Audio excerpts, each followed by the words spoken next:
कैसे हो आप सब? आई होप आप सभी अच्छे होंगे और अपनी पढ़ाई को अच्छे से कर रहे होंगे। ठीक है, तो आज चलिए हम अपने उसी हीट एंड टेम्परेचर चैप्टर से आगे कुछ बढ़ते हैं। ठीक है, तो उसी में आगे हम बढ़ते हुए आज हम नया जो चीज डिस्कस करना चाहते हैं आपसे है ऊष्मीय प्रसार, यानी कि थर्मल एक्सपेंशन, ऊष्मीय प्रसार। ठीक तो ऊष्मीय प्रसार क्या होता है?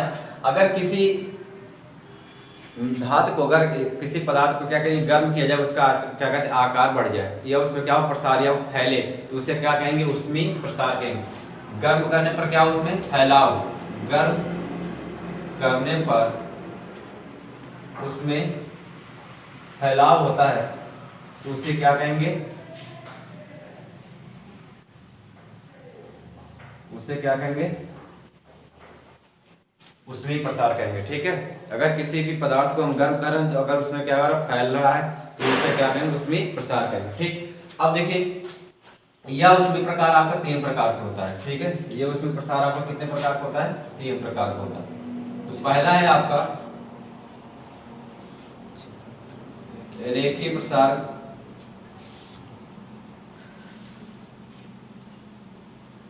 क्या है आपका? रेखीय प्रसार। दूसरा है आपका क्षेत्रीय प्रसार और जो तीसरा है आपका आयतन प्रसार। तीसरा क्या है आपका? आयतन प्रसार। ठीक है, तो ये 3 प्रकार के ऊष्मीय प्रसार होते हैं। ठीक, पहला है आपका रेखीय प्रसार, दूसरा क्षेत्रीय प्रसार, तीसरा आयतन प्रसार। ठीक है, इन तीनों प्रसार को अलग अलग हम डिस्कस करेंगे। ठीक है, तो सबसे पहले हम बात करेंगे रेखीय प्रसार की। तो रेखीय प्रसार क्या होता है आपका? अगर किसी धातु को हम गर्म करें, उसकी लंबाई में जब वृद्धि होता है तो उसे हम क्या कहेंगे? रेखीय प्रसार कहेंगे। क्या कहेंगे? रेखीय प्रसार। कब? जब लंबाई में वृद्धि हो। कहां पे हो? लंबाई में वृद्धि हो। अगर किसी पदार्थ को हम क्या करें? गर्म करें या किसी धातु के तार गर्म करें तो उसकी लंबाई में जब वृद्धि होता है उसे क्या कहते हैं? रेखीय प्रसार कहते हैं। और अब क्षेत्रीय प्रसार की बात करें, अगर उस धातु के टुकड़े को गर्म किया जाता है उसके क्षेत्रफल में अगर वृद्धि होता है तो उसे क्या कहेंगे? क्षेत्रीय प्रसार कहेंगे। इसमें क्या होगा? क्षेत्रफल में वृद्धि, क्षेत्रफल में वृद्धि होगा तो उसे क्या कहेंगे? क्षेत्रीय प्रसार कहेंगे। इसी प्रकार से जब उसके आयतन में वृद्धि होगा, जब उसके आयतन में वृद्धि होगा तो उसे क्या कहेंगे? आयतन प्रसार कहेंगे। ठीक है, तो रेखीय प्रसार क्या होता है? जब उस गर्म करने पर उसकी लंबाई में जब वृद्धि होगा तो उसे क्या कहेंगे? रेखीय प्रसार। और क्षेत्रीय प्रसार क्या होता है आपका? जब उसके क्षेत्रफल में वृद्धि होगा तो उसे क्या कहेंगे? क्षेत्रीय प्रसार कहेंगे। और आयतन प्रसार क्या हो? जब उसके आयतन में क्या हो? वृद्धि हो तो उसे क्या कहेंगे? आयतन प्रसार कहेंगे। ठीक है, अब देखिए इसी में एक टर्म आता है रेखीय प्रसार गुणांक। जो रेखीय प्रसार गुणांक होता है उसको अल्फा से जोड़ करते हैं। ये जो अल्फा है ये क्या है आपका? रेखीय प्रसार गुणांक है। रेखीय प्रसार गुणांक, रेखीय प्रसार गुणांक है। ठीक, और इसके दूसरा जो नंबर आपका क्षेत्रीय प्रसार, इसमें एक टर्म यूज किया था बीटा। ये बीटा क्या आपका? क्षेत्रीय प्रसार गुणांक होता है। क्या होता है आपका? क्षेत्रीय प्रसार गुणांक होता है। क्षेत्रीय प्रसार गुणांक। ठीक, और आयतन प्रसार में एक टर्म यूज होता है आपका गामा। ठीक है, ये गामा क्या होता है? आयतन प्रसार गुणांक होता है। आयतन प्रसार गुणांक होता है। ठीक है, तो इसका स्क्रीनशॉट ले लीजिए, उसके बाद आपको हम आगे बताते हैं। तो चलिए आज डिस्कस करते हैं रेखीय प्रसार। ठीक है, रेखीय प्रसार मन जैसा भी पता है कि क्या होता है? इसकी लंबाई में वृद्धि होता है। क्या होता है? लंबाई में वृद्धि होगा तो उसे क्या कहेंगे? क्षेत्रीय प्रसार कहेंगे। ठीक है, यहाँ पे जो एक टर्म आपका अल्फा यूज किया था क्या होता है आपका? रेखीय प्रसार गुणांक होता है। क्या होता है आपका? रेखीय प्रसार गुणांक होता है। ठीक है, अल्फा क्या होता है आपका? रेखीय प्रसार गुणांक होता है। अब इसके लिए ये फार्मूला होता है कि लंबाई वृद्धि होने पर मान लेते हैं कि चलिए हम लिख दे रहे हैं प्रारंभिक लंबाई, प्रारंभिक लंबाई को हम किससे डिनोट कर रहे हैं? Li से। ठीक है, अंतिम लंबाई, अंतिम लंबाई, अंतिम लंबाई को हम ले रहे हैं Lf से। ठीक, और जो लंबाई में वृद्धि है, लंबाई में वृद्धि को हम ले रहे हैं डेल्टा एल से नोट करें, और ताप में वृद्धि हम ले रहे हैं तापांतर, तापांतर को हम ले रहे हैं डेल्टा टी।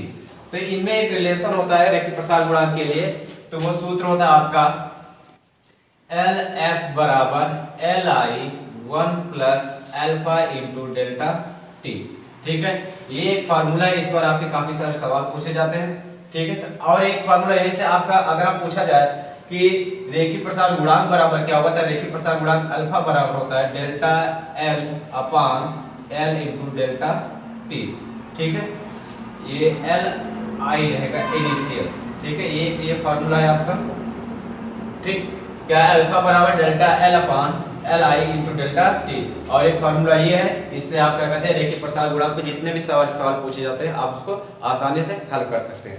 ठीक है, स्क्रीनशॉट लीजिए, उसके बाद आगे बढ़ाते हैं। चलिए देखिए, आप क्षेत्रीय प्रसार गुणांक की बात कर लेते हैं। तो क्षेत्रीय प्रसार जैसे मैंने बताया कि क्षेत्रफल में जब वृद्धि होगा, किसमें वृद्धि होगा, क्षेत्रफल में। जब क्षेत्रफल में वृद्धि होगा तो उसे क्या कहेंगे, क्षेत्रीय प्रसार कहेंगे। ठीक है, और यहाँ पे जो एक टर्म यूज किया बीटा, ये बीटा क्या का क्षेत्रीय प्रसार गुणांक होता है। क्षेत्रीय प्रसार क्या होता है, गुणांक होता है। ठीक है, ये बीटा। और यहाँ पे इस क्षेत्रीय प्रसार गुणांक के लिए जो फार्मूला होता है बीटा बराबर, ये बीटा बराबर होता है आपका delta A upon A I into delta T. ठीक है, और यहाँ पे एक फार्मूला एक और होता है, जैसे क्षेत्रफल पहले क्या था, क्षेत्रफल बाद में क्या हो गया, तो ए एफ बराबर ए आई 1 plus beta into delta T. ठीक है, ये दो फार्मूले इसमें भी हैं, इन दोनों फार्मूलों का अच्छे से पढ़ लीजिए ताकि आपको कोई भी एक सवाल छूटे ना। अब डिस्कस कर लेते हैं यहाँ पे जो पॉइंट दिए सब क्या है। तो ए आई जो है आपका ये क्या है, प्रारंभिक क्षेत्रफल है आपका। ठीक है, प्रारंभिक क्षेत्रफल। ए एफ क्या है आपका, अंतिम क्षेत्रफल है, अंतिम क्षेत्रफल। ठीक, और डेल्टा ए जो है आपका क्षेत्रफल में वृद्धि, क्षेत्रफल में वृद्धि। ठीक है, बाकी डेल्टा टी आपका जो है ये क्या है आपका, ताप में वृद्धि यानी तापांतर है। ठीक है, आगे चलिए आपको बताते हैं। तो चलिए आइए फिर आपको बताते हैं आयतन प्रसार गुणांक। तो आयतन प्रसार क्या होता है, उसके आयतन में वृद्धि होगा, क्या होगा, आयतन में वृद्धि होगा। ठीक है, अगर किसी चालक धातु के टुकड़े को अगर कण करें हैं उसके आयतन में जब वृद्धि होगा उसको क्या कहेंगे, आयतन प्रसार कहेंगे। यहाँ पे जो टर्म यूज किया था आपका गामा, ये गामा क्या होता है, आयतन प्रसार गुणांक होता है। क्या होता है आपका, आयतन प्रसार गुणांक होता है। ठीक है, आयतन प्रसार गुणांक होता है। ठीक, और यहाँ पे जो इसके लिए फार्मूला जो यूज होता है कि गामा बराबर क्या है कि आयतन प्रसार गुणांक बराबर क्या होता है, तो delta V upon V I into delta T. ठीक है, एक ये फॉर्मूला है, और साथ ही साथ इसके लिए कि पहले आयतन क्या था बाद में आयतन क्या होगा उसके, तो V F equal to V I 1 plus alpha, वो सॉरी यहाँ पे गामा रहेगा आपका, गामा इंटू डेल्टा टी। ठीक है, एक फार्मूला ये है, इन दोनों फार्मूले के साथ आप सारे सवाल इस पर हल कर सकते हैं। तो यहाँ पे जो आपका वी आई है ये क्या है, प्रारंभिक आयतन है, प्रारंभिक आयतन है। वी एफ आपका क्या है, अंतिम आयतन है। ठीक है, और बाकी क्या कहते हैं, गामा तो आप जानते हैं, डेल्टा टी भी आप क्या करते हैं उसे जानते हैं। ठीक, डेल्टा टी आपका क्या है, ताप में अंतर। ठीक, तो इसका स्क्रीनशॉट लीजिए, आके आपको बताते हैं। तो चलिए आइए क्या कहते हैं, अल्फा बीटा गामा में संबंध पढ़ लेते हैं। ठीक है, तो अल्फा बीटा गामा में संबंध क्या होता है आपका। ठीक है, तो अल्फा बीटा तथा गामा में संबंध, अल्फा बीटा तथा गामा में संबंध। तो इनका जो रेशियो होता है, इनका जो अनुपात होता है, अल्फा बीटा गामा का जो अनुपात होता है वह 1:2:3 होता है। ठीक है, अल्फा अनुपाते बीटा अनुपाते गामा अनुपाते बराबर होता है आपका 1:2:3।